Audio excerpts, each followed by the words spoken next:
Kia ora from beautiful Aotearoa, that is to say hello from beautiful New Zealand. I'm Career Break Guy, taking a break from my corporate life tonight to continue with my September solo RPG challenge, which I started last week now. Just to remind you, if you've forgotten or if you haven't seen the last video, the challenges are play at least 5 sessions of 15 minutes or more in the month.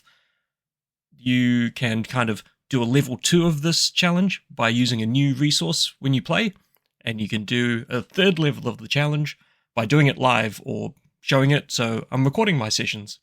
This is number 2. Last week we did RuneCan. That was awesome fun. But now, this week, I am going to try, as you can probably tell by this backdrop. Actually, you can't see the backdrop yet. Let's transition over there. Hey. Going to do Call of Cthulhu. Specifically, I want to try the Alone Against the Flame solo adventure. It's one of the published adventures. It's written by Gavin Inglis, and cover this picture is by Peter Stovic. I don't know this. I haven't played a lot of Call of Cthulhu. I know that it's a D100 system, and that as much as I'm meant to play for 15 minutes for this challenge, my character might go insane before then. But this is cool because this is a pick a path. Remember those from when I was a kid? And I did the City of Gold adventure, which is kind of like a pick a path, but then you've got your character. Same situation here.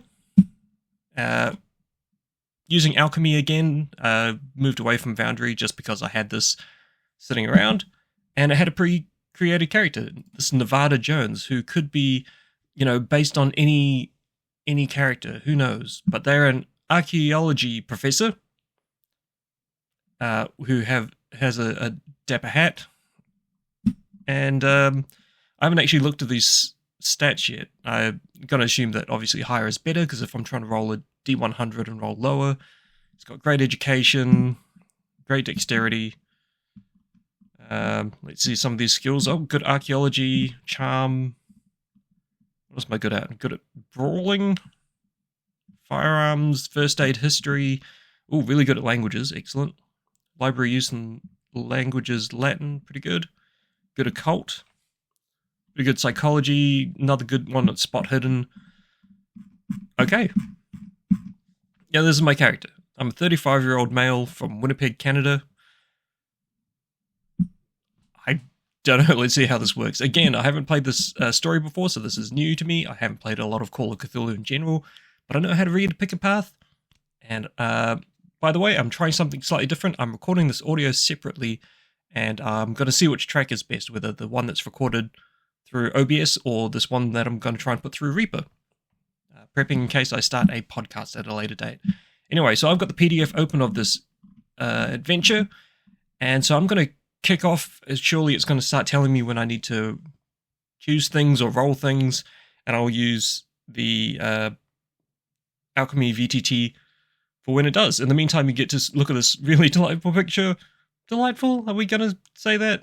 Sure. Delightful picture of a burning house, running person, lot of fire. Surely nothing bad's going to happen in this adventure. Alright, so let's see. Quick introduction. Solo adventure for Call of Cthulhu. Horror story set in the 1920s. And yeah, we're going to do a pick a path. I haven't played this. I don't know what's going to happen. We'll find out in real time. Right, here we go. So, first thing, the sun is high in the sky, a merciless ball of heat. You feel scorched by the time you reach the bus halt in front of... let's start again. You feel scorched by the time you reach the bus halt in front of Osborne's drugstore. Okay, the sentence was just weird for me. Anyway, it's a relief to put down your heavy case and take off your hat for a moment. You fan your face. It's been a long summer here in your hometown, and yet a curiously empty one. You look across the street at the grubby butcher's shop, the grocer's with its faded awning, and the shabby tobacconist. Mistrustful faces glare at you as they pass, eyeing your clothes and luggage. It was your parents' choice to live here, not yours. You were happy down south as a child among Providence's white-walled houses and leafy churchyards. Perhaps this new job in Arkham will supply the change you need. So, I remember him saying that he was from Winnipeg, Canada, so I guess he's Winnipeg and then he went down south. And now Providence and Arkham. We'll make it work. Anyway, yet everyone in the world lives here. Nobody in Arkham, not one soul. What? Yet everybody you know in the world lives here. You know nobody in Arkham, not one soul. Okay. You ask yourself one last time if you're doing the right thing. The answer is here. None of your supposed friends have come to see you off. You're alone. Whatever challenges lie on Arkham, it will be a new life and a brave one. Small grey motor coach approaches, rattles to a stop. You put your hat back on, pick up your case. Now we go to number 263. Can I just click on that in the PDF? Oh, you can. I love it when that happens. Okay. Oh, I feel like I should be jotting down where I go with all of these. Two young men with sullen expressions alight from the coach. One looks you up and down before heading away. The driver also steps down, glancing at you before crossing the road to visit the tobacconist. When he returns, he's rolling a cigarette between yellowed fingers. He gives it a final twist and examines you as he reaches for his matchbox. He's a thin man in his 50s, dressed in a stained shirt with the bus company emblem. His eyes are sharp inside dark sockets. Where to? You show him your ticket for a sippy. From there, you'll connect to Rochester and Portsmouth before the coastal line to Newburyport and finally Arkham. You should be able to afford a rail ticket for at least some of the way, otherwise this will be the first of many long bus trips. Scratches the match and lights a cigarette. The end flares as he takes a draw. Then he exhales and gestures to the back of the coach. Luggage rack's up there. So now it says I need to, this is the italicized to-do thing. So look at your investigator sheet. At the top you have space for 8 characteristics. It says just put your characteristics in. Cool, so this is actually, you get to make your character as you go. I didn't even need to have Nevada, but you know what? He's already got his stats. When you've done that, go to number 8. So the driver smokes and watches as you drag your cases to the back of the motor coach. The rack is set inconveniently high in the vehicle. You get a grip on the heavier case. If your size is 40, go to this number. If your size is higher than this, go to 38. What's my size? My size is 40. Okay. So because my size is 40, I go to this number. You struggle for a few seconds before the driver comes up beside you and lends a hand, still puffing on a cigarette. Every bag's for a small un, he remarks. You judge it best to respond with a simple thanks.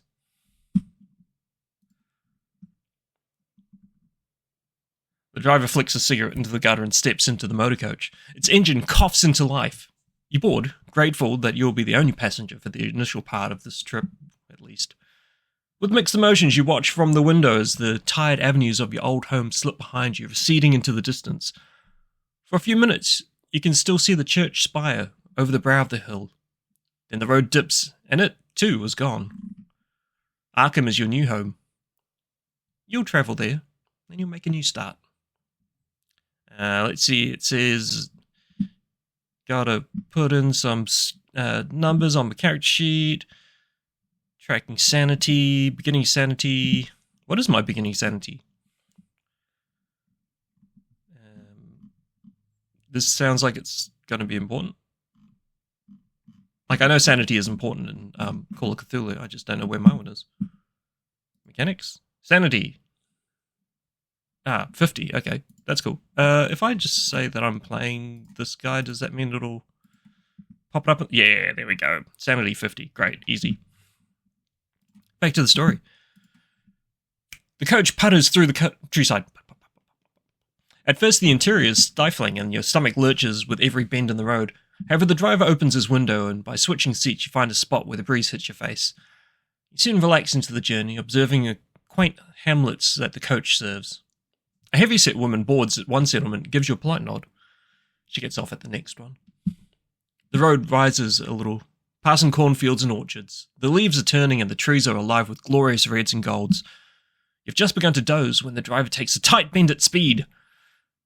Add size and con together and divide by 10, rounding this down. That's my starting hit points. Cool. You have luck. Roll 3d6. Okay.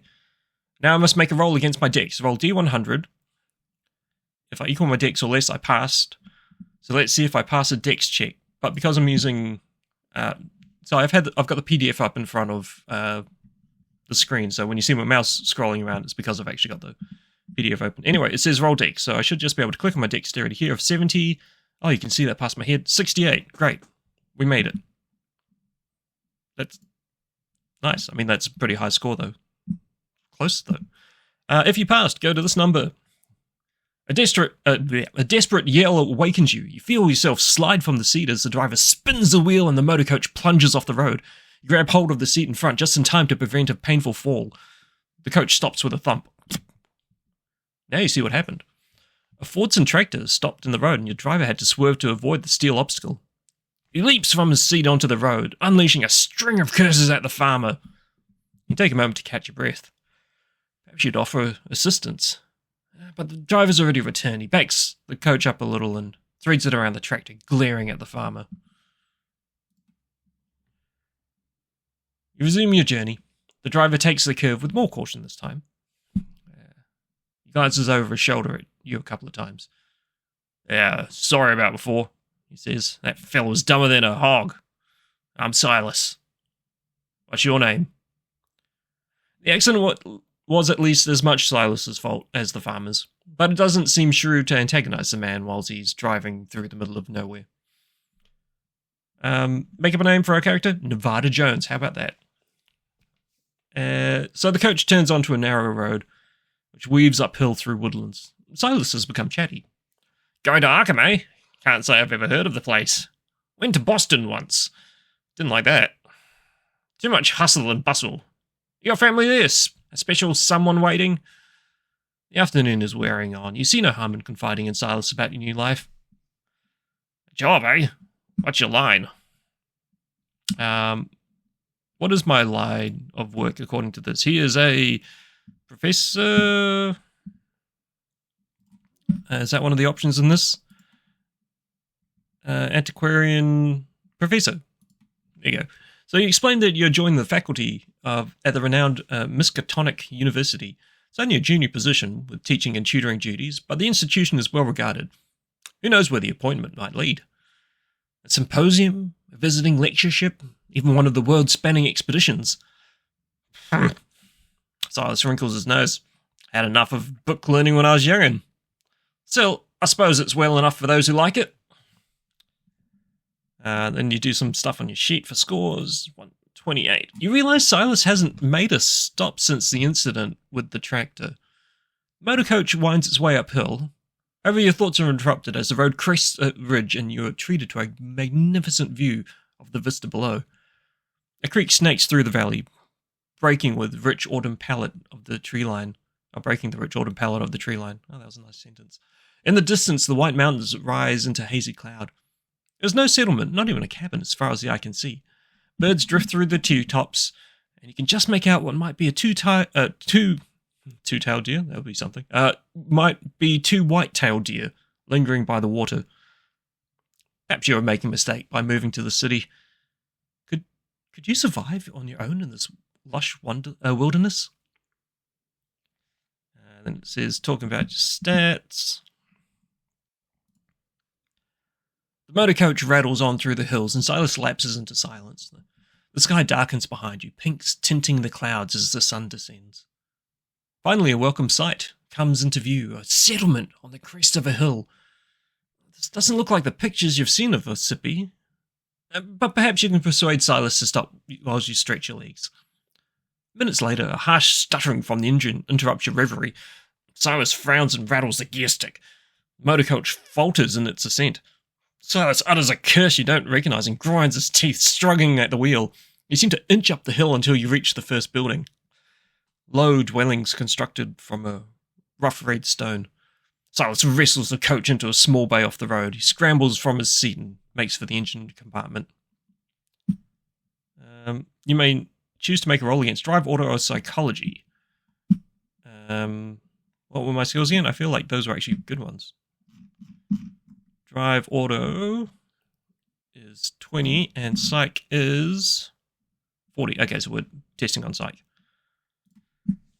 If you choose psychology, you need a hard success. Oh. So I have to roll it against a 20. What was my drive auto again? Maybe that is a better option. Drive auto. No, either way. You know what? Let's do the psych of it. Can I I just roll it from here? Psychology. No. Actions? Sales, equipment, skills. Oh, okay. Yeah, it's down here. You can kind of see the scrolling behind my head. Psychology. I need to get to 20. 93, so I failed that just splendidly. So Silas opens the engine compartment, sticks his head inside. The hot metal pops and sizzles. He pokes at various components and withdraws and wipes his brow, smearing with dark grease. I ain't sure what's wrong. Might be the oil pressure. Might be something knocked off kilter when we took that spill. Can't do much until the engine cools either. With the light failing, I reckon we'll be here through the night. He wipes his hands on a rag. The shadows from your surroundings are already long and the air is chilly. You feel stiff from the journey and a night in a rickety coach sounds unappealing. Silas sees your dismay. There's the Emberhead. Miles from any place, only come through twice a week. But the folk here are good people. May Leadbetter has a spare room, she'll look after you. Up that alley, turn right, first house on the left. Scratches his cheek, looks again into the engine compartment, spits on the ground. Meet me back here at 8 in the morning. We'll see how we stand. So now we get options. To look for May Leadbitter's house, go to this one. To ask Silas where he will spend the night, go to this one. To challenge Silas about the breakdown, go to this other one. You know what? Let's be friendly. Let's ask Silas where he's going to go. 251. So he asks about Silas's plans. Gives the engine a sour glance before answering. I've got acquaintances here in the village. Reckon one of them owes me a favour. Enough for bed and breakfast in any case. He stares at his grubby hands. Probably won't stretch for a hot bath.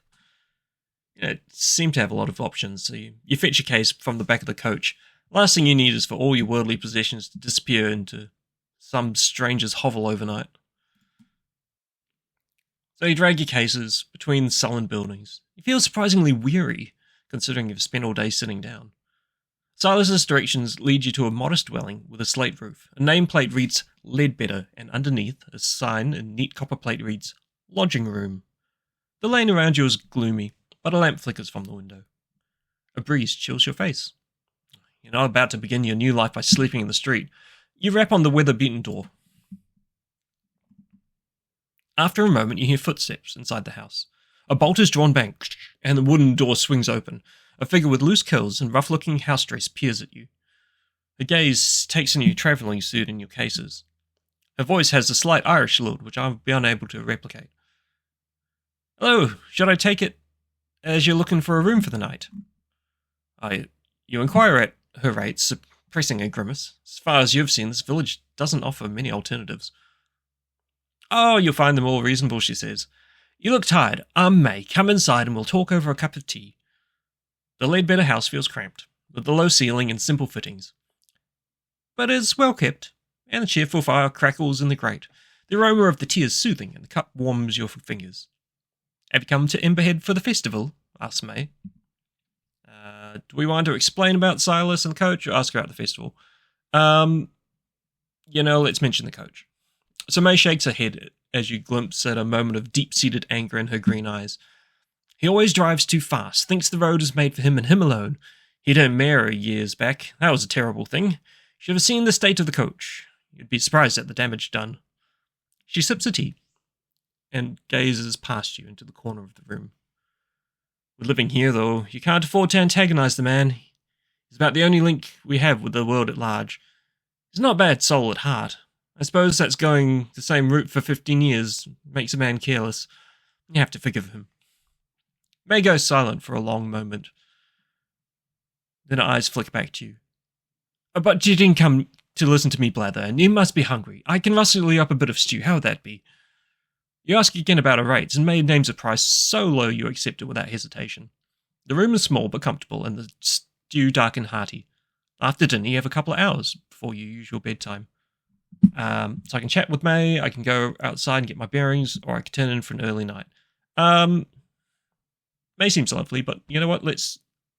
Interested, stretch my legs after the day on the coach. Did say I was tired, but let's go see what's around. So May brow creases when you announce your intentions to take a stroll. Mind how you go, she says. Emberhead's surrounded by cliffs and we don't have your fancy street lamps here. Take the lantern and watch your step. Outside you see what she means. The sky is overcast and only a few glimmers of moonlight peek through the clouds. Without the heavy lantern, you would be walking in near total darkness. You cannot hope to get an overview of the village tonight. Main Street is a narrow passage, hemmed in by squat, dark dwellings. At the end, however, it opens up. A wide thoroughfare leads you to the right. A crude sign names it Silbury Street. To the left, a few yards away, your light picks out the crooked posts of a simple fence, and beyond that the ground drops away into darkness. You take a couple of steps closer, but you can see nothing. Air from below cools your face. Then some instinct makes you look around. Go to this number, okay. An ink-like figure stands in the road, some 20 yards behind you. It stares at you. You form the sudden impression that it will run at you and throw you over the cliff edge. This is unsettling. Seeing it has been spotted, the figure slips into the alley. Ooh, do I want to chase it? Or do I want to go back home? I want to chase it. Doesn't actually feel like a previous thing. Here we go. As you approach, the figure takes a pace back, then another. It slips down an alleyway between two buildings. Ooh, I need to make a track roll to try and catch it. Okay, track. Track is terrible. Never going to get this, but here we go. We tried.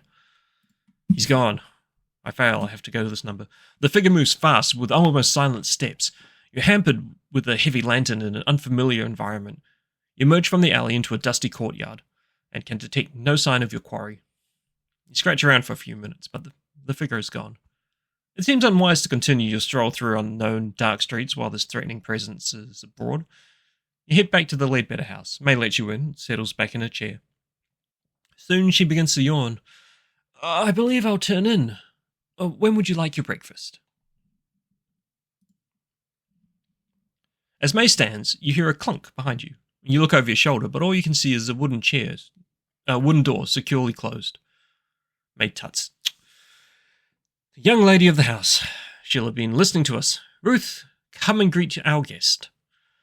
There's a short pause and the door creaks open. Two wide eyes peer at you from the gap between tousled hair and a rough nightgown.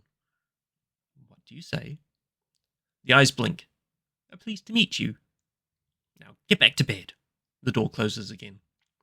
My daughter Ruth, 10 years this summer. She's a delight and a torment all in one. Don't worry, she'll sleep in with me. She'll not disturb you. Good night now. You retire to your room. It's a little chilly, but you're too tired to worry about lighting the fire. Sheets are clean and the bed soon warms up. The silence outside is strange after living in the town for so long, and you soon drop off. You dream of fire in the grate, coruscating colours shimmering through the dancing tongues of flame.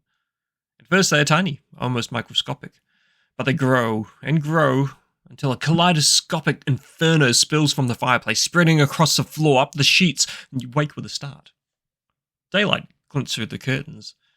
You get up and examine the grate, blinking the sleep from your eyes. It's quite cold. If you've taken any damage, you heal it. Okay, we didn't take any damage. There was the opportunity to take damage already? Oh, I guess maybe if you'd encountered that person, you might have gotten in a fight. Anyway, May seems to have no running water, but May seems to have no running water, but has supplied some in a ceramic jug. Water, not running water, I'd say. You freshen up at the washstand and go in. She cooks a hearty breakfast and leaves you in peace to eat. At about 7:30, you're paid up, packed, and ready to go. You bid May goodbye, and she wishes you the best for your new career in Arkham. If you succeeded at a skill roll last night... No, we didn't. I don't think we did. No. So that was just like, if you did, you can go to this option, otherwise go to this option. So I'm going to the otherwise go to this option. So you're already tired of your heavy bags. Hopefully Silas has repaired the motor coach and you can resume your long journey. Sour pussy might be, but the old driver seems to understand his vehicle well enough. You pause to check your watch. Still 20 minutes early. And round the final corner, the motor coach is gone. You put your bags down and search the area, trekking up and down slopes and around corners. At the edge of the village, you trace the long road back as it winds across the hills. 8 o'clock comes and goes, and there's no coach to be seen. A passing villager notices your bags. Looking for the bus. I heard him take off at first light. He's due back in 3 or 4 days. If you need a place to stay, May Leadbetter rents a room.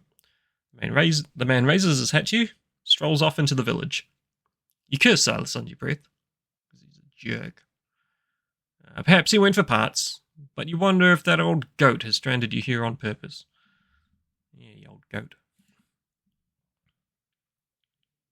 May is doing laundry. She looks surprised to see you again. I forgot something. When you explain the situation, she offers to store your bag inside while you arrange alternative transport. You're grateful to relinquish the load. Nobody here has anything like a car. She strokes her chin and narrows her eyes. Maybe you could find somebody with a horse and a cart for your bags? I could ask around later. Try Mr. Winters at the village hall. He'll know if anyone will. Or ask among the artisans. Their workshops are first left on Silbury Street. She reaches over and squeezes your wrist. Don't worry. I won't see you sleeping in the street, money or no money. You thank May and turn to face the village. Oh, there you go. So you can you can't actually see my mouse for when I'm moving it to say, can you see it there? Oh, there you go. You can only see it when it's here. Okay. This is just a lot of me reading to you. You can't even see these words. But at least you got the nice picture. Hey, so you wander across the streets of Emberhead without any particular destination in mind. The village is built on a relatively flat upland with splendid views. To the north, the hazy tip of the White Mountains reach for the heavens. To the south, the sparkling waters of Lake Winnipesaukee touch the horizon. The village itself takes less than 5 minutes to cross from edge to edge. You arrived at the winding road to the west. The only other road leads to the south, following a lower ridge of land as it turns east. In the southwest of the village, an open grassy space borders a ruined church, its graveyard cresting the cliffs. To the northeast, the three main thoroughfares meet at a raised black metal structure. It looms stark against the blue sky. So, I may now ask about transport at the local general store, seek out the village hall, or walk down to the low levels to check out the eastern road. So I don't have my bag anymore, so I guess I'll seek out the village hall, see what I can learn about the place. The village hall backs against a cliff at the east end of Silbury Street. It's the largest building you've seen so far in Emberhead. It is, however, locked and shuttered. You walk around it, peering through the gaps in the shutters. There seems to be one large room, presumably for community meetings, and a small annex which serves as a back office and archive. One of the windows is bricked up. Back at the main door, you can see no posted opening hours. Mr. Winter doesn't open up mornings this time of year, says a grey-garbed woman passing by. Best come back this afternoon. You ask whether the office has a telegraph. Don't know, she shrugs. Who would we call? You have to try later. So you're beginning to get your bearings of Emberhead. Would you like to explore some more? So we've got some options here, and I'm not allowed to repeat a previous choice. And once I've tried 4 options, or before that, if I'm ready to move on, I go to this other place. New note. Go to 3 when? Imagine being able to spell it. When done, or 4 options. And this is on number 25. Just so I don't lose that. Surely it'll let me go back. So I can ask about transport, seek a village hall, get a low level, look at the large structure, explore the church, look for local people with transport needs. Let's walk around the lower level, check the eastern road. Silas will come back, the jerk. So the air is fresh and the walk down to the lower ridge invigorating. You notice cultivated fields stretching from the lowlands around Emberhead, and among the crops some livestock, but no horses. Are you going to have to make your onward journey on foot? Further down, the road skirts the edge of the ridge and descends. There are a few scattered hovels here with the signs of habitation. There are set a substantial distance apart. As you examine them, a door opens, and an older man steps out. He's wearing a bedraggled suit, but carries a piece of cloth, which he tosses over his head like a hood. As he does this, he sees you and freezes. Make a luck roll. Okay. Let's make a luck roll. Luck. Where is my luck?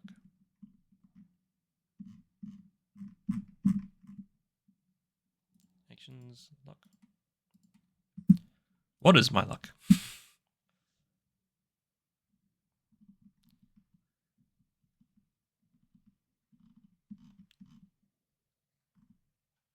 I feel like I should have paid attention earlier when it talked about luck.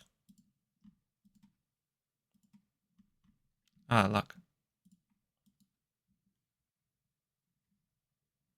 Show on left bar.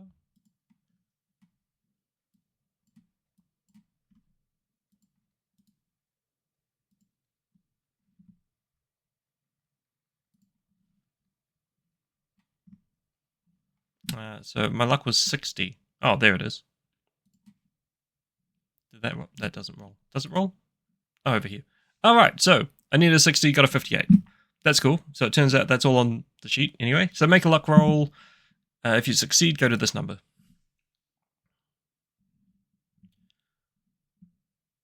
No, that doesn't seem right. What number was that I would just add? You know what? If I go to 25, I'll be able to find it. 25.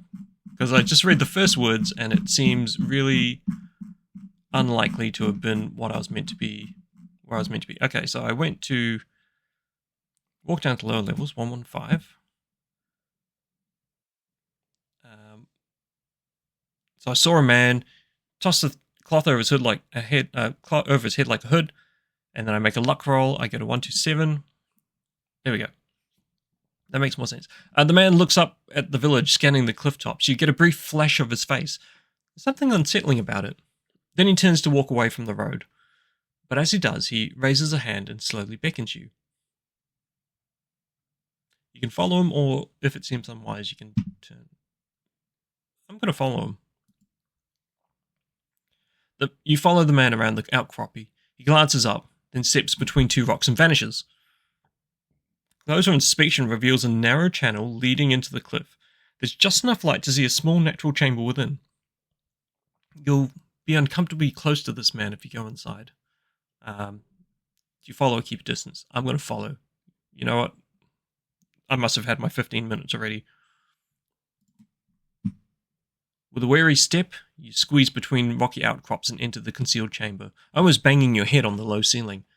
The man settles back against the wall and watches until you draw close. Then he slides back his hood. Make a sanity roll. If you fail, lose 1, then go to this number. Okay, sanity. Failure. Okay, so I lose 1. Sanity.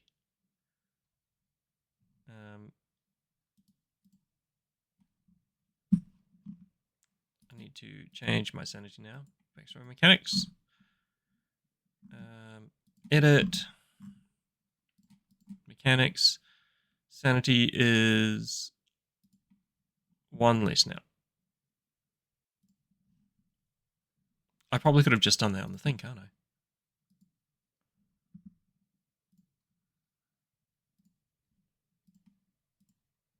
Okay, sanity is 49. Right. We have that event, and then we go to 199. Some of the man's face remains. A strip from the side of his jaw to the right eye socket is healthy and pale if aged, but the left side is consumed by angry scar tissue. One eye droops, hooded by melted flesh, and the nostril on the side is pulled open to leave a gaping hole. The disfigured man studies your reaction with one good eye. I'm going to have to put a spoiler or some kind of content warning on this. Name's Arbogast. Willard Arbogast. Guess I don't need to ask what brings you to Emberhead. If I claim to go to the for the festival, go to this number. Otherwise, say that Silas has stranded you. Go to this other number. I'm going to say that Silas stranded me.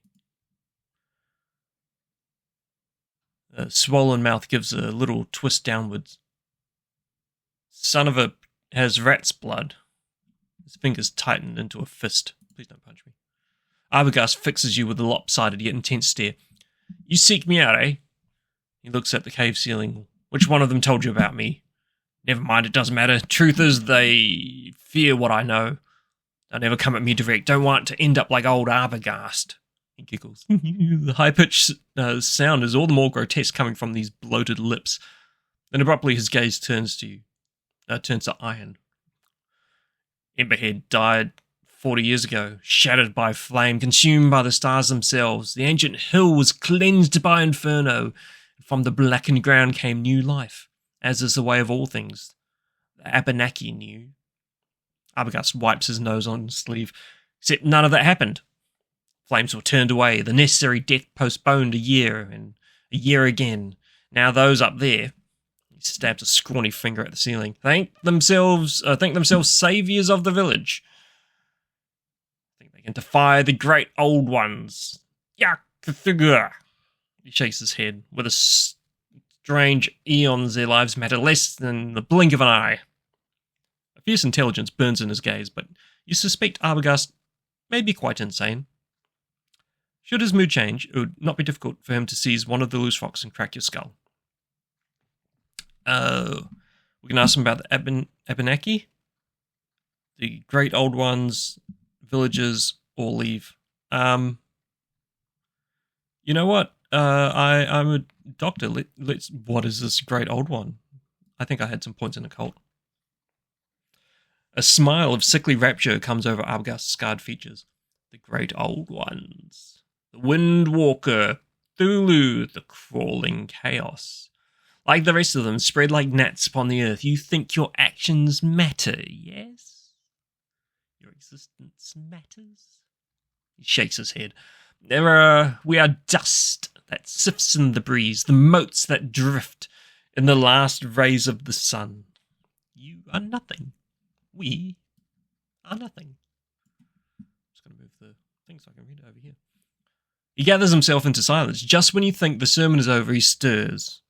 Here, you are closest to the living flame, not that belching green column beloved in Kingport. I mean, it which preceded all life on earth. It which lit the void while our world was formed. It has infinite fuel, infinite patience. It will consume all. Arbogast runs a hand through his hair, wide strippers missing on the left side, displaced by scar tissue. He climbs to his feet. Ooh, I can permanently add 2 points to my Cthulhu mythos skill. Don't mind if I do. Cthulhu mythos, Cthulhu mythos. Add 2. Add 2. Now I'm at 2. That's not a lot. Anyway. Great. I've got Cthulhu mythos now. Now I go to this number. So Arbogast pauses in the shadows. There is something about you, something the previous ones never had. Perhaps you can make it through. If you want to hear more, meet me again after dark. 9 o'clock.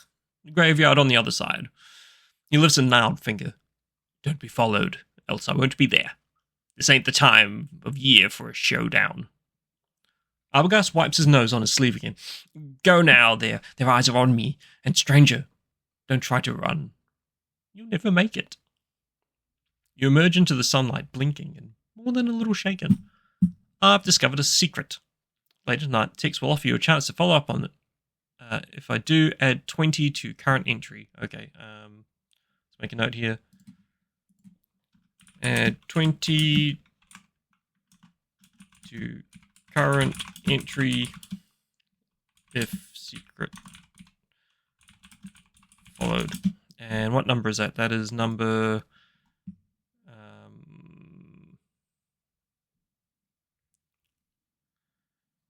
259, just in case I ever need to reference that again.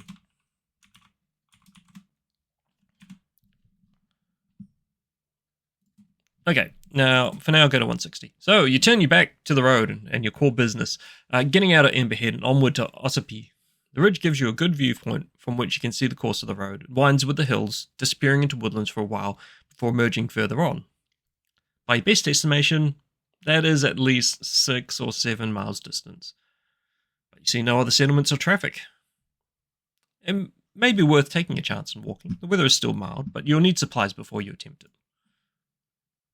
You're beginning to get your bearings of Emberhead. Okay, so I'm back to that one. So that was one option. So now get another option. Ask about transport. Examine the large metastructure. Go to the church. Look for local people.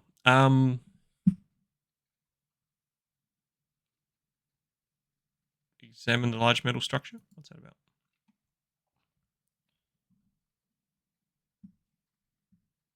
You walk up the approach, the most central of the village's major streets. It points directly at the odd metal structure.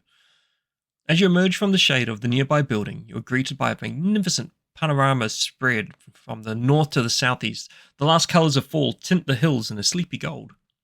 The structure, by contrast, is made from uncompromising iron, singed black. It supports an immense curved platform at the level of your head. Further struts snake up the central point. It looks like they may have been some kind of sculpture at some time, but now they're twisted and melted beyond recognition. An older gentleman passes, looks up at you with rheumy eyes. "Are you here for the festival?" he asks. "That's the beacon. When they light it, night after next, you'll be able to see it 10 miles away." Gives a little nod of satisfaction, then moves on, leaning on his walking stick. Now you notice the bundles of wood tied and stacked against the buildings nearby. Perhaps this festival would be an interesting diversion, but you really must head into Arkham as soon as possible, because this festival is very clearly going to try and burn me alive. Was it Wicker Man? No. Make a spot hidden. Okay. Spot hidden.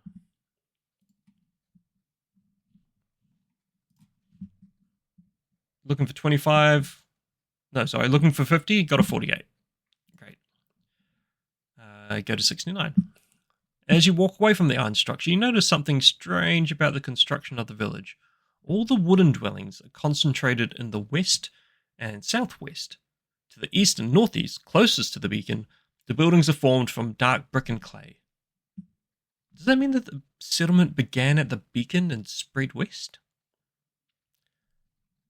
You may check mark the small box beside the spot hidden skill. Okay. Can I do that on here? Oh, I can. Thank you, Alchemy VTT.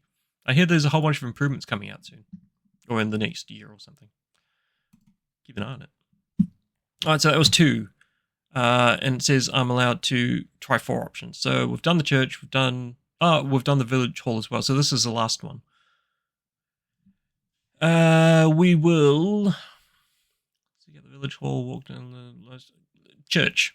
If they're gonna try and burn me alive, not that Nevada necessarily knows that. I suspect that they're gonna try and burn me as an offering. Anyway, Nevada's gonna check out the church. So you cross the street towards the church. As you glance to your left, that's my left, by the way. You gaze the lights on the large metal structure. Something bothers you about its positioning. You back up and look again. Yes, Emberhead's central thoroughfare points directly at the structure. Seems too precise to be a coincidence. That must be the structure I just walked away from. He's just noticed this looking backwards. So you press on and draw into the shadow of the church.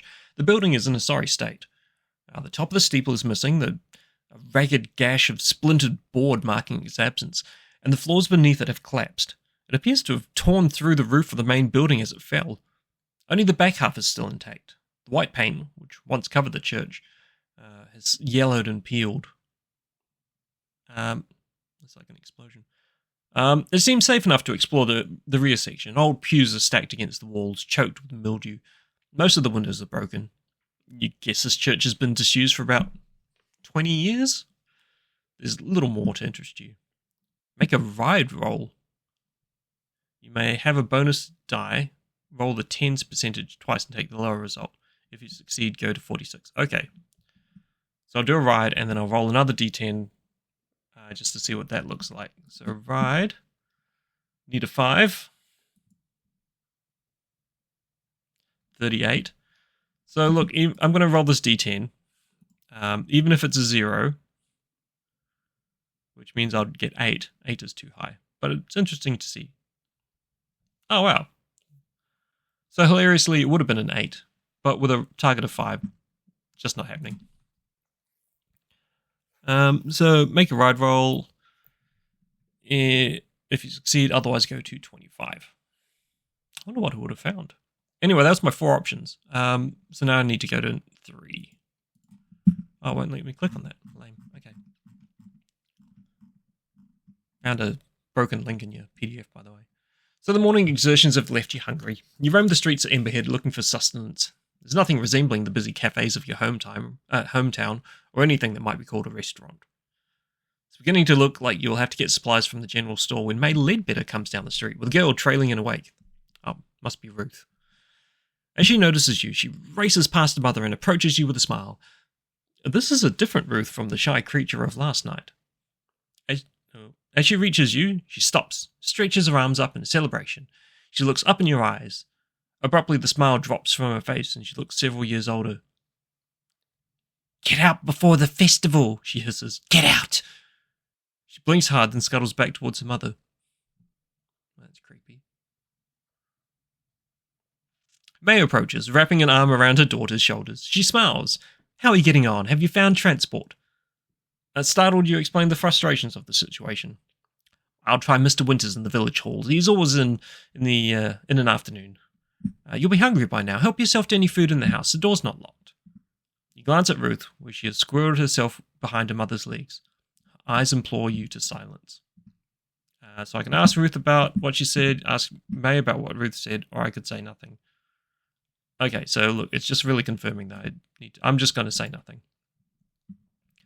So you take your leave of the Ledbetters and head towards their house. The door opens easily. In the low kitchen, you make a meal from stodgy bread and leftover stew. A little window offers a view to the mountains. You learned one thing this morning, and that's Emberhead streets hold little to occupy the visitor from out of town. But there are still about 5 hours of daylight remaining. You could take some provisions and bare essentials from your luggage, set out in the hopes of reaching another settlement before dark, or you could seek advice from Mr. Winters. I should run. Everyone's telling me to run. But I'm going to go to the village hall. I'm going to talk to this Mr. Winters. I feel they said the night after next, so I've got tonight and then I've got tomorrow. The village hall overlooks the lower north ridge of the village. You walk along Silbury Street to find it, conscious of the oppressive black metal structure framed at the end of the road. The shutters of the hall are open, and some windows are left ajar. There's no knocker, but a little bell on the entrance tinkles as you push to the front door. Inside, a sturdy door to your right is marked private. To your left, an opening leads through to a bright room. You take a few steps inside. Benches line the walls, and there are 2 notice boards mounted between the windows. To examine the notice boards, go to this or knock on the closed gate. I'm going to look at the notice boards. The floorboards creak beneath you as you cross the room. You feel a slight spring in your step. Perhaps this room was used as a gymnasium for village children, or maybe there's something hidden under the floorboards. Anyway, one notice board appears to be for adults of the community and one for children. The former looks neglected, featuring handwritten advertisements for household items and a yellowed note about telegraph pricing. Nothing about the festival. The children's notice board has a schedule for weekly creche services and a number of paintings, obviously done by the children themselves. Most are incoherent, although colourful. As best you can tell, they depict fireworks or perhaps the tale of Joseph from the book of Genesis. One has lost a pin and hangs upside down. It shows a giant bird attacking Emberhead, or it might simply be that the artist has not yet mastered the subtleties of scale. I think it's probably that a giant creature was attacking Emberhead, and these fireworks are the fires that the guy was saying. Abagast. Make a spot hitting. Need a 50, roll a 49. Ooh, close. Okay, got it. If you succeed, go to 30. So as the afternoon sun hits the floor, you notice something curious. The boards under the windows are newer than the boards in the center of the floor. The frame also shows signs of having been replaced in the recent past. Perhaps rain leaked in and rotted the wood. You may mark the box next to spot hidden. I feel like I did mark the box next to spot hidden. Should I be marking this box next to spot hidden somewhere else as well? Spot hidden? Okay, it's marked. Okay. Good to know, good to know. Go to 37. That link's not working either. The door scrapes behind you.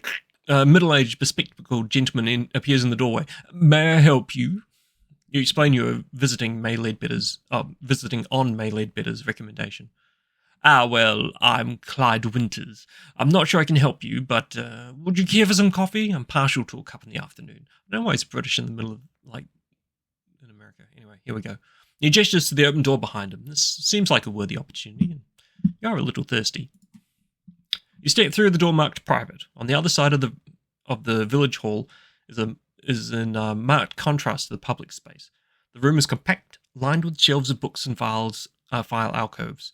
One corner is reserved for a tiny pantry, or what is presumably a water closet. You study Mr. Winters as he fills the percolator. Although thin on top, his hair is oiled and neatly swept back. His suit is a sober affair and well-tailored, even if the cut is a little old-fashioned. A less of a man working alone might have loosened his bow tie for comfort. On the desk against the opposite wall, you notice what looks like a telegraph set. I can ask about the telegraph set, or I can make small talk. Let's make small talk. The pot begins to gurgle as you exchange pleasantries with Mr. Winters. Living here is a trade-off, like so much in life. He looks past at the high shelf. I could wish for access to a proper library, of course, but I know myself well enough. I'm strictly a dabbler, and the city's... His face wrinkles in distaste. Too many people. Everybody rushing and shouting. We have a special place here in Emberhead, and somebody must accept responsibility for keeping it so. That was my father before me, and now the duty falls to me. He lifts his chin, straightens up. The evening, as the sun sets, looks at the landscape around the village. We have peace up here, halfway to the stars. Are we not privileged? Is this not worthy the hardships we must accept? He looks at you speculatively. This seems to be a good time to ask about the telegraph. The telegraph? Much as we value our isolation, we do need the link sometimes. You were hoping to send a message. I must apologize. The line has been down for 2 weeks. I reported the fault, but of course, they're not so speedy when the problem lies in a rural area. I'm expecting a repair the day after next. I do appreciate how frustrating this must be. The coach is due in, 3 days? But I think he's going west. Perhaps you might engage a wagon. One of the farmers might... You explain that you've asked a few of the residents already, but to no avail, which I haven't. But anyway. I tell you what. Winters pours you a steaming cup of coffee. The dark liquid smells rich and strong. When the repair crew arrive, I'll ask them to take you back with them. How would that be? They might want $1 or $2 to grease the wheels. The day after tomorrow? It's less than ideal, but it's the first real opportunity you've had. The day after tomorrow doesn't work for me because I'll be dead because you guys are going to try and burn me alive. Thank Winters and leave, or ask about his library. I want to know about his library. You make a small but flattering remark about a couple of volumes on the shelves. Winter blushes with pleasure. Well, of course, they're not my personal collection. They belong to the village, he says. But I did select most of the recent items. This is the community's library, you see. I put up the private sign to stop people just wandering in from meetings in the other room. But this really is a public space. You scan the shelves. There's a sparse but respectable collection of mathematics and sciences, passable selections on history and art, and a shelf on literature. I'm especially partial to history and art, being a history archaeologist chap. Here's a few lowbrow novels tucked away in a corner and tatty copy of Bizarre Tales magazine. Quality does not always equate to popularity, I'm afraid. Winters gives you an apologetic smile. Take the time to do some research or leave whilst it's still light. Let's do some research. You know what? There might be something we can turn up about Cthulhu, Emberhead, I don't know, something. Winters is happy for you to spend the rest of the afternoon in the study and offers you an upright but comfortable chair. You have enough time to pursue one line of research in depth. To read about the history of the area, go to this. To read about the festival, to read about the sciences, to read about weird fiction. What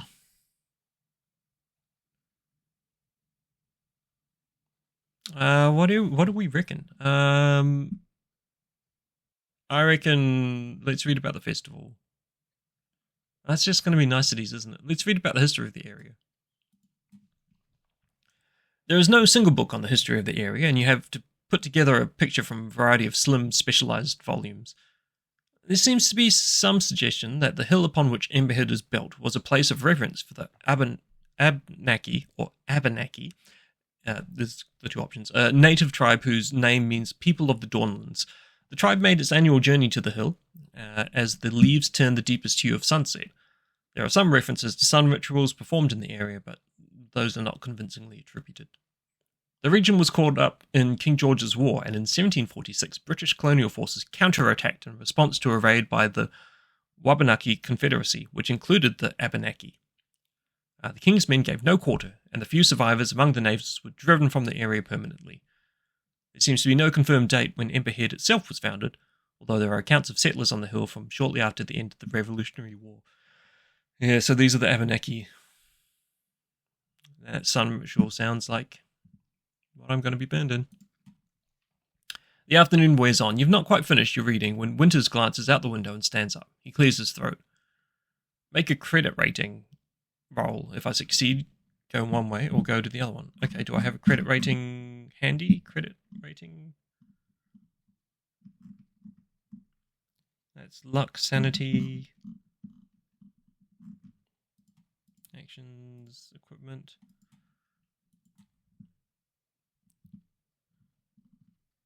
Credit rating.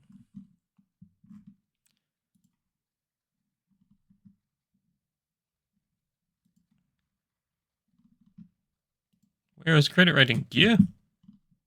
Cash and assets. Okay.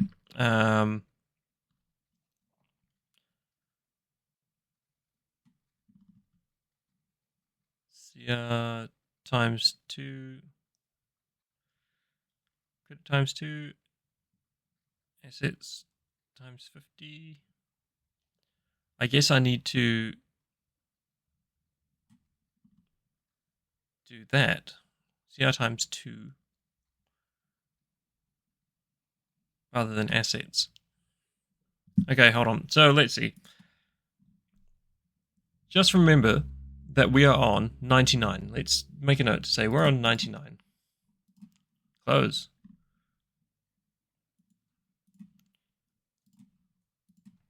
$99. And I'm going to find that old credit rating thing. Search credit rating.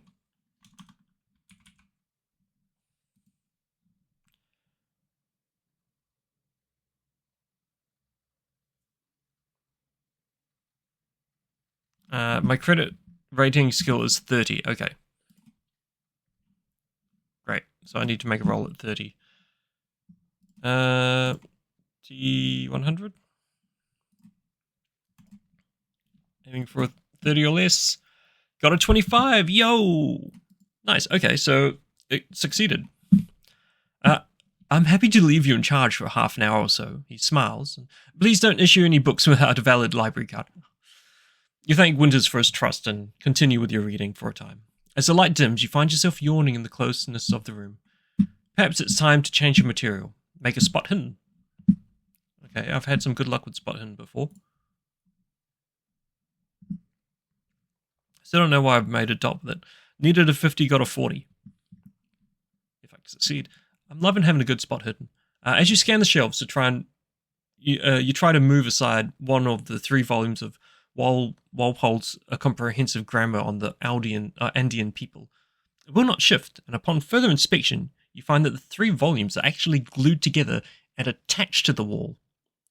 Is this some kind of unobtrusive way of trying to reinforce the shelves? You hear footsteps in the hall, and on instinct, move away from this curious discovery. You may mark the small checkbox next to spot hidden. Still marked. Anyway. And the door opens and Winters re-enters the library. He wears a small, satisfied smile. His gaze shifts to you where you stand at the shelves. Exhausted our stock already? Of course we accept donations. He chuckles. I'm afraid it's closing time. You leave the building with Winters and wait as he locks up. You thank him for the coffee and access to the library. He strolls away down Silbury Street. As the light fades, you return to the Leadbetter house and eat a light supper. May is unusually taciturn. Ruth's eyes flick to you several times during the meal. There's an urgency there you can't quite interpret. Afterwards, May ushers the girl into their room. You've been in Emberhead for barely one whole day and you're already feeling confined by it, both geographically and socially. The evening seems to offer a little big fun. So you can do some stargazing, you attempt to speak to Ruth, or if you have a previous appointment, this is the time to follow it up. So I had to add 20, didn't I? So I'm looking for number 200. Oh, Arbogast is not at the appointed meeting place. You give him 10 minutes, but he doesn't show. Curse the old crank and head back towards May's house. Psst. A hand snakes from a doorway and grabs your arm. You jump at the sight of the half-face glimpse in starlight. One of them's near, he whispers. Watching. Come with me. Arbogast leads you across the thoroughfares, slipping between houses. The metal structure looms at the end of the street. Silent now, he says, but the beacon will come alive tomorrow night. He ushers you into a little alcove behind the village school. Arbogast glances behind you and then sits down. Again, you feel uncomfortable in proximity to that scarred visage. One melted eyelid lifts.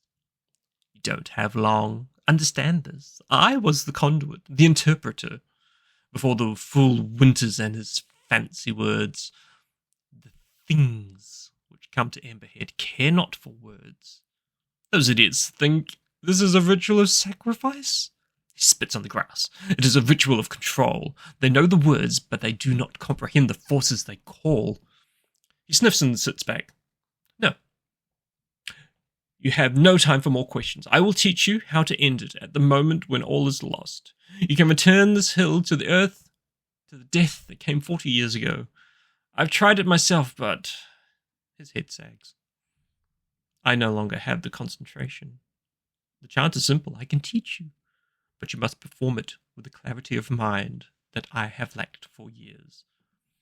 If you'll learn the chant, go to this. If you've had enough, go to that. I feel like professional curiosity. Let's learn the chant. So you feel very dislocated from reality as you sit on a cliff top behind a school at night, learning a chant by rote from a madman. Arbogast is careful to teach you it in sections. He glances at the sky. Won't work right now. Cloud covering the star. But he takes care not to pronounce the whole thing at once.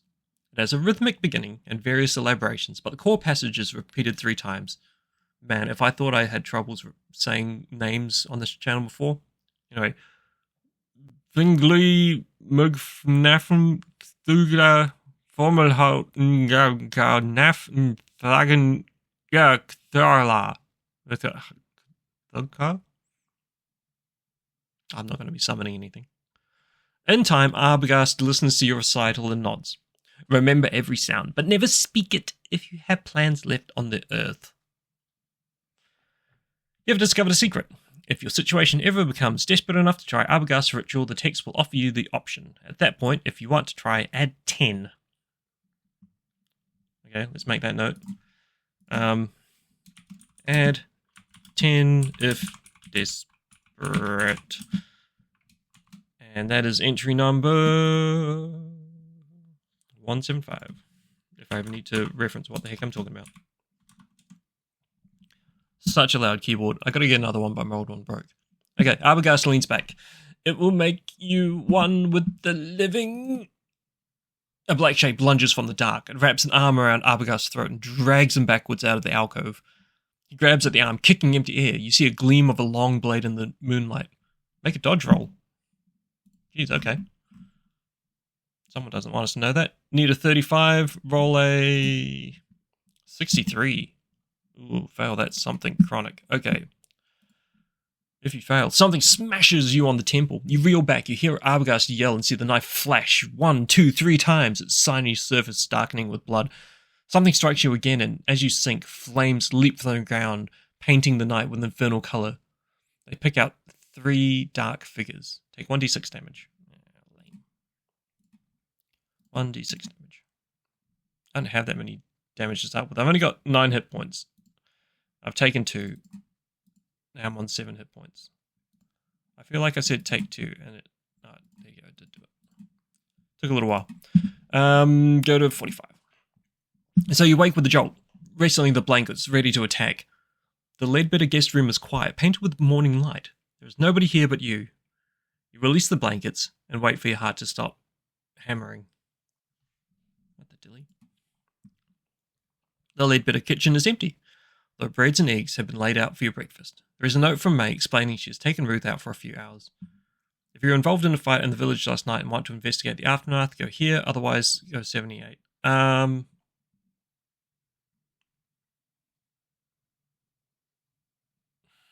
I want to? I'm kind of curious what happens if I don't look. He must be dead. I want to see what happens if I don't look. You make a quiet circuit of the village, pausing in unobtrusive places to watch the villagers. It is rather busy. I should have gone. It is rather busy for this time in the morning. Yawning locals stream back and forth along the roads, carrying bundles of split logs to the site of what you've heard referred to as the beacon. You see two figures already up in the superstructure arranging the wood. The festival bonfire will be most impressive. But do you intend to stay to see it? You suspect by now that something is amiss here. Yes, I do. While the villagers are distracted, you may do some illicit investigation, or you may simply leave town without looking back. So I can search May's bedroom, I can go to the village hall, go to Artisan's courtyard, spy on the beacon, or slip down the road and flee for good. I'm curious as to why I should spy at May's bedroom. Like, it feels like one of those things where it's like, you know something's up. It's going to be like, oh, you go to this room and it's just a plain room. Why are you looking here, you perv? So despite her hospitality, you do not trust May Leadbetter. I don't. Ruth, I trust. You return to her house quite openly. Where else would you go? Inside, the dwelling is still empty. You rap on the bedroom door and wait. Silence. You ease it open. The Leadbetter bedroom is in marked contrast to your own. Neat space. Dirty clothes are piled about the floor. On a rough quilt lies schoolbooks and cheap novels. You notice a raggedy old doll discarded down the side of the bed. Make a spot hidden. Spot the hidden. Need a 50. Roll to 43. Spot hidden. Thank you. You notice scrapes on the floorboard corresponding to the legs of the bed. With effort, you slide the bed away. There is a rug spread beneath it, and beneath the rug a trapdoor. Ha! You ease it open. The dark space beneath is some kind of cellar. I'm going to go in to see what was in the cellar. The daylight barely offers enough illumination to see, but a hot lantern during daytime would be very suspicious. You squeeze beneath the floor and glance around. Your first impression is that May keeps the junk here. There are many boxes of different sizes piled in untidy heaps. It takes a few seconds before you realize they're all traveling trunks or suitcases, and there are about 20 of them. Of course she's been in on this the whole time. The implication hits you hard, yet you maintain enough control to check the luggage tags. You count 8 or 9 different names before you stop. Scrambling back up to the bedroom, you close the trapdoor with trembling fingers, returning the bed to its place. So, for those watching, at what point did you figure that out? You feel a deepening unease about Emberhead, and this day in particular. It's because tonight they're going to try and kill me. Once you have attempted 3 of the options below, go to 98. Otherwise, you may. So hold on. 3 options, then 98. And this is entry number 120. I'm not trying to go back and change my answers. It's just if I ever accidentally click something, I'm like, I actually not meant to be there. So search the bedroom. I just did that. So I've done one of them. So I get 2 more. Artisan's courtyard, village hall. Village hall, because I had that weird thing on the floor. Keeping away from the streets, you skirt the northern cliffs and approach the village hall from the rear. It is close to the beacon, and you will not be able to use the door unobserved. You check the windows. The one on the east side facing the beacon is bricked up. The shutter is loose on the westernmost window, and you're able to ease it open and slide inside, closing the shutter behind you. You drop into the village meeting room and passing through the dim shafts of light and listening to the excited chatter of the locals from inside. Oh, they're in there. The door opposite reads private. Hearing nothing on the other side, you turn the handle. I'm getting quite excited by this. All very interesting. The room is lined with books. In the corner is a small water closet and pantry. Quick survey of the rest of the room reveals little. So you turn to the bookcase. The dim light makes it difficult to read the spines. Is there anything useful here. Make a spot hidden roll. If you have examined the bookshelf before, you may have a bonus die, which means I just roll another d10. So we'll do a spot hidden, and then we'll also roll another d10, which we can change the first number to if we need to. I need a 50, I got a 49, so you know what? It does it anyway. We succeed, right. You're looking along the spines when you notice how close the bookcase is to the window on the north wall. From outside, there's a solid 3 or 4 feet between the edge of the window and the wall, and the bookcase covers the wall with the bricked up window. Oh, secret room. Further examination, which will be those ones that were jammed there. Further examination reveals an ingenious arrangement of slipcases physically attached to the shelves. When you pull to the left, an entire section of the bookcase swings out. The clatter of activity around the beacon seems to be building, and you flinch at every conversation that gets too close to the building's door. Do you investigate behind it, or do you escape watch game? I'm going to investigate. You squint at the darkness behind the bookcase. It's a small alcove, big enough for one person, and it has a hidden shelf on either side. You cannot make out any of the titles in this light. Risk opening one of the cliffside windows to get some light, or grab a few books and leave.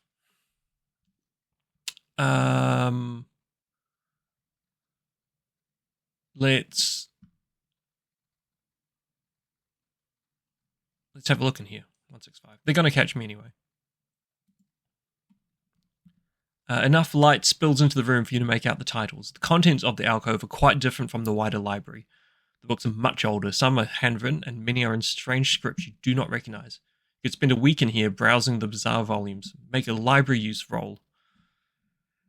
Whew, I feel like that was one of my better ones. So library use 40. Okay, come on. Need a 40. Get a 9. Yes. What do I find? What do I find? Library use 177. Most of the... I love using a library. First job was actually in a library, by the way. So most of the texts are too obscure for you to understand without an extended residency in a good library. You're drawn to a volume in a heavy slipcase embossed with a dark red triangle. Its pages are a spidery script, but the hand is neat enough that you can read it with effort. So it seems to be one of a set of 7 discussing elements. Here, mercury, sulfur, and salt are added to the 4 classical elements. The book concerns fire. Flicking through the pages, you see astronomical diagrams, alchemical symbols, references to Dante, and speculations on the nature of damnation. Towards the end, there is a discussion of fire ceremonies and a transcription of 2 key rituals: Call Ye Celestial Fire and Command Ye Celestial Fire. You might be able to memorize one, but it will take time. And all this nonsense... is all this nonsense, or is it worth risking? So you may check mark the small box besides library use. Great.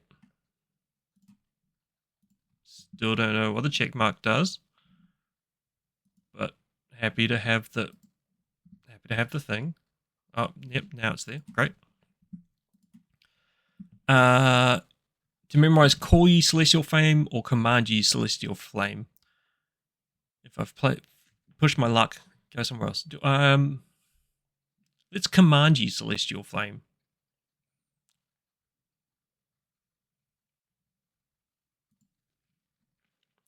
You try to commit the wording of Command Ye Celestial Flame to memory. The text is full of strange characters, and you can only make a best guess as to their pronunciation. The full chant will take 20 seconds or so. The commentary offers some advice. Turn ye not your eye from the fire, though it dost water from the heat, and commit your heart and mind in full to the path which ye intend to walk, lest ye falter at the trial. I've discovered a secret. If the situation seems right for it, the text may offer you the options to chant. At that point, if you want to try this ritual, add 50 to the current number and go to that. Okay. Add 50 if I want to chant. And if you want to be my lover, I get with my friends. I wanna go to 207. Right, so tempting as it is to remove the book, it's too large to conceal. Oh, good thing I didn't try and grab it before.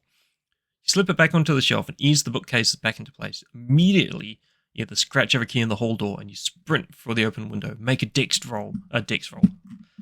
Was my dex good? I forget. Dex 70. Okay. need a 70, get a 33. Yo, we're out of here. If we succeed, 213. With a burst of speed, you dart through the hall. As you hear the door open, you throw yourself through the open window. There's no time to cover your intrusion, but you think you weren't actually spotted. You have deepening feeling. Oh, okay, so I'm back to that thing. So that's 2 now. I get one more option. What am I doing? Search the room, gone to the village hall, so I get the Artisan's Courtyard, the beacon, or try and flee for good. I gotta try and flee, don't I? It's the only chance I've got left. So as you approach the southern road that ascends to the lower ridge, you see 4 villagers blocking the route with farm tools and clubs. You veer off and head towards the west road. Your heart sinks as you see exactly the same scene at the other end of the village. You are trapped. You try to walk past the groups, or you try and slip past in disguise, or do you know another way to leave the village? Do I have a disguise? I don't think I have a disguise to try and slip past. It feels like this is one of those times where it's like, oh, do you know another way? Okay, so let's just try and talk my way past. It's not going to work. The southern group appears less sharp than the western group. You stride up to them and explain they are needed at the beacon. They look dubious. You offer to watch the road for them and hold your hand out for a pitchfork. "Now you come with us," says the first one. His ape-like brow bends like a frown.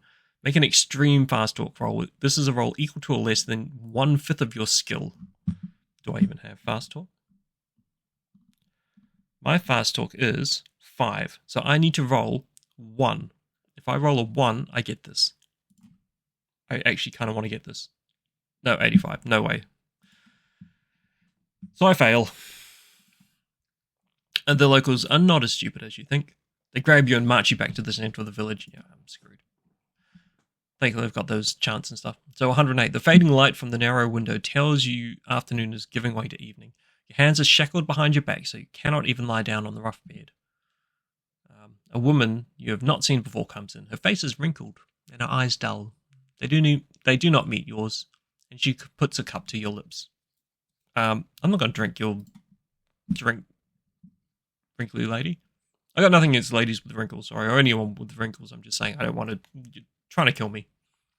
You turn your face away, and when she tries again, you dash the cup from her hands using the side of your head. The clear liquid spills across the floor. The woman gives you a half shrug, turns to leave the room. You shout after her, but she gives no reaction. You soon become thirsty. I still reckon it was poisoned. As the light fades outside, your little prison becomes dark. You can hear much activity around the building. Occasionally, an orange glow passes the window.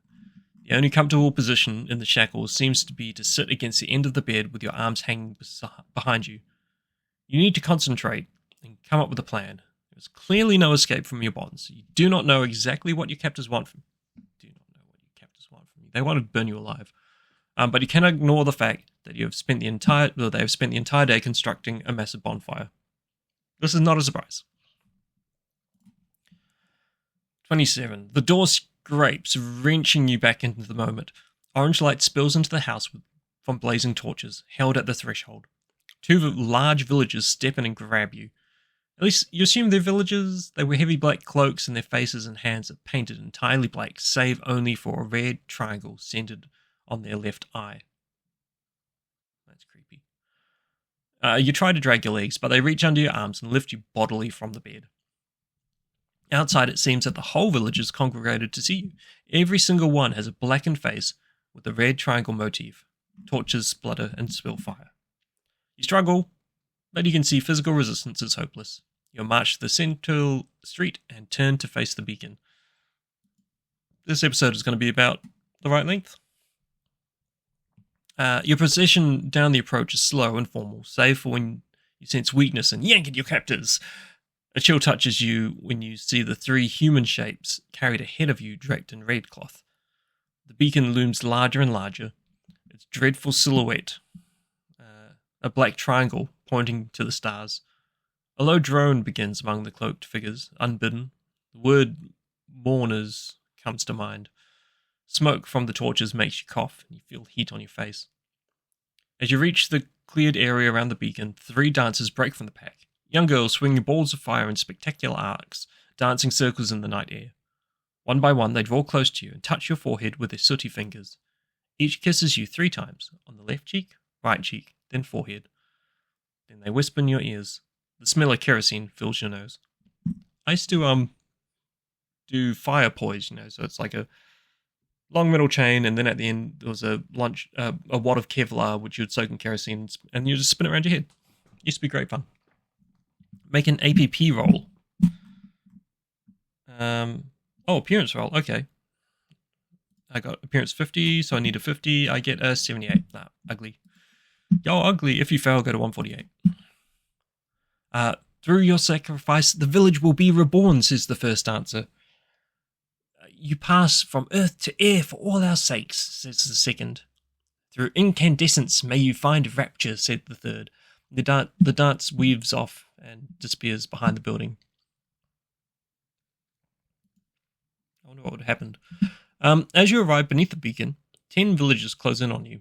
Working with surprising coordination, they mobilize you and lift you up onto the blackened iron stairs of the raised platform. You cannot help but shiver at the sight of the central framework, twisted from past blazes, and what you can now clearly see to be fastening points for chain. None of the eyes meet yours as they lash you to the metal. The villagers sing now, something rhythmic and ancient, carved from odd syllables. A second group ascends to the beacon, carrying the 3 red-draped bodies. With reverence, they arrange their burden in a triangle around your feet. Then they withdraw, leaving you alone with the dead, shin-deep in a sea of kindling. It seems the entire village is gathered around the beacon to watch you burn. Behind the face paint, you recognize May Leadbetter. And yes, that is Silas, the coach driver, standing next to her. The audacity and scale of deception staggers you. A man steps up on the dais and raises his hands with quiet authority. The frame of his spectacles obscure the red triangle on his face. Oh, that's what's his face, isn't he? So we draw here together again on this night, as we do each year, and we give thanks to the one who will preserve the village from the fire of the void. You will be taken by the one from above in our stead. Your death will bring life to our streets and bounty to our fields. It will safeguard our children and our elders alike for another year. We salute you. He bows his head. All around the beacon, bearers step forward and lift their torches to the edge of the raised platform.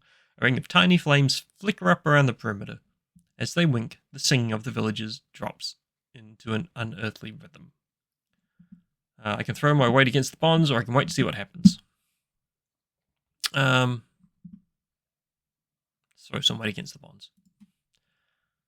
You're tired, and your flesh ought to be insufficient against the dark iron of the chains. Yet you can feel them give a little. There is a weakness in one of the links. Make a hard strength roll. Strength of 60. 59. No, it's not going to make it for a hard roll. Go to 40. The flames snake across the kindling, catching and rising. Smoke rises, and it becomes difficult to see the villagers. The 3 bodies surrounding you catch fire, blazing with sooty red flames. You begin to cough as the smoke enters your lungs and fight down the urge to panic. If you have learned a strange chant and wish to try it, this is the moment. I did learn a strange chant.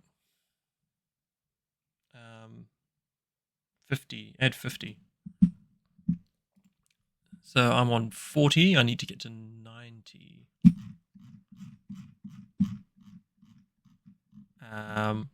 You clear your throat and begin the ritual you found in the strange book, pronouncing the strange syllables as best you can. You know the fire is slipping ever closer to the touch of by the touch of heat on your face, yet you put the panic aside and concentrate on completing the chant. As you speak the weird words, you become aware that the song of the villagers has shifted, and they too are chanting. An eerie tingling builds in your palms and temples. You are casting a spell. You may commit up to 10 magic points to the spell. If you have less than 10 magic points, you may spend hit points on top of this, but not so many that you are reduced to 0. I feel like I don't have magic points. Looking at my character sheet. Alchemy. You want a character sheet? Now would be a really good time to let me know that I have magic points. I'm going to assume I don't have magic points.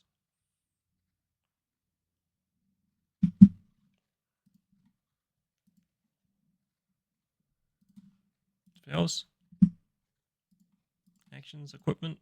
No. Look, nothing. Oh, I had that pistol. I never got to use it. Okay. I'm going to say I've got no magic points. Okay, so I'm just going to...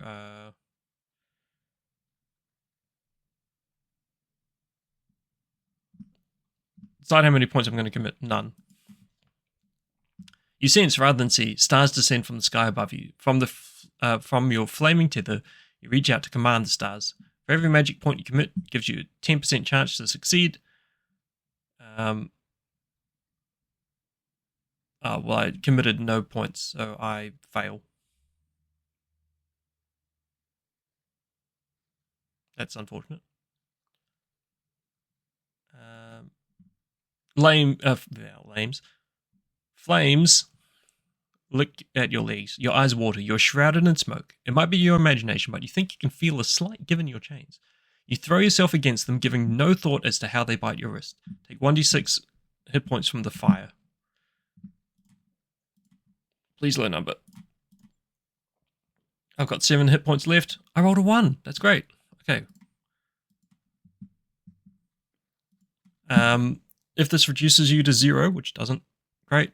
Otherwise, make a strength roll. Strength. Need a 60, and I rolled a 34. Success this time. If you succeed, go to number 93. Desperation lends you strength, and you yank at what you guess to be the weakest point of the chain, and it breaks. You throw the chain off, stumbling across one of the red-shrouded corpses, heading away from the watching villagers. You cough, your hair and eyebrows smolder. I take another 1d6. Oh no, if I roll a 6, I'm dead. Not a 6, please, please, please. 4. That's not good. Okay, I've got 2 hit points left. But I have technically gotten away from the fire for a moment. You leap from the conflagration on the far side of the beacon. Your heart lurches momentarily at the sight of the sheer drop beneath you, but you land a few inches short of the edge. You roll to extinguish your burning clothes. Your lungs feel singed. Everything hurts. The chant of the villagers gathers in intensity. You peer around the beacon. They don't seem to have noticed your absence amidst the billowing smoke. Most of them are staring at the sky. You crawl as rapidly as you can for the cover of the nearest building. With the villagers assembled at the beacon, the streets are empty, and you are able to pad away from the blaze. You must get out of town before they finish. The chanting seems to accelerate as you round the corner of the southern road. Here, parked against the side of the general store, you have your first piece of luck since reaching Emberhead, a bicycle. You learn to ride one of these in Providence. You settle into the saddle. Your burned flesh protests at the contact. Let's get out of town. Sorry, there's 2 options. One is wait and see what's going to happen, and the other one is right away. We're getting out of Dodge. It takes a moment to recapture the skill of riding the bicycle, but after the first turn to the east, there is a long downhill out of Emberhead. You hear screams and crackles above you, but concentrate on balancing and working the pedals in your weakened state. You've had too many hopes dashed in this abomination of a village. You keep your head down and ride away. 20 minutes later, with no sign of pursuit, you stop for a breather at the top of a hill. You can see Emberhead rise in the distance. The entire village appears to be ablaze. The dark columns of smoke above you. It will be visible for many miles. But if the village is as isolated as it seems, help is unlikely to arrive in time. You watch the place burn for 5 minutes. Then you mount the bicycle again and ride towards civilization and dawn. Congratulations, you survived the adventure. You may keep your investigator sheet and use it for another game. If you checkmarked a small box with size of skill, you will have a chance to improve them. The end. That was fun. That was rough, but that was fun. Let's change this picture. Can we get away for a moment? No. Do I stop playing Nevada Jones? I get to change it. So it's not the constant burning. Okay, so that was solo session. Solo September session 2 of 5. Call of Cthulhu, Alone Against the Flame, The Prepared Adventure. I mean, that was fun. Call of Cthulhu is a really interesting system. especially in that, unlike a lot of other games, you're just a person. The other one that springs to mind is The Walking Dead by Free League, which I've played on this channel before, but it's a surprisingly good game. Look, I'll admit I was a little nervous because it was branded with a TV show, and I thought, is it just going to be a weird tie-in thing? But no, it's just a genuinely good zombie game. But one of the things I love about that, actually in Twilight 2000, it's by Free League. Both of those, you play as just a person, and I think that's really interesting. Being a human and just a regular person, trying to react as a regular person would. Or in my case, as Nevada Jones would. Anyway, thanks for joining me. Thanks for taking a break. As I say, there's going to be 3 more before the end of the month, hopefully. I'll try and put out one every week. And yeah, up next, look, I've got a few games that I'm looking at. Some are quicker and easier ones to run, like I've got a Sim Room solo play, which looks interesting. I've got Cthulhu, which is always great. I'm trying to figure out how to do something new with that one because I have played it before. Might use a quick start rules. I haven't played those before, but I have read them. But then I've got other games I'm looking at, things like Vassin and Coriolis the Great Dark. Thank you, Free League, have sent me that. I'm looking forward to learning how to use that and putting out that video. Oh, and then I've also got Man Alone's supplement for Dragonbane, because I love Dragonbane, let's face it. So again, thank you for taking the break. Don't forget to look after yourself. I hope to see you again, and otherwise, see you next time.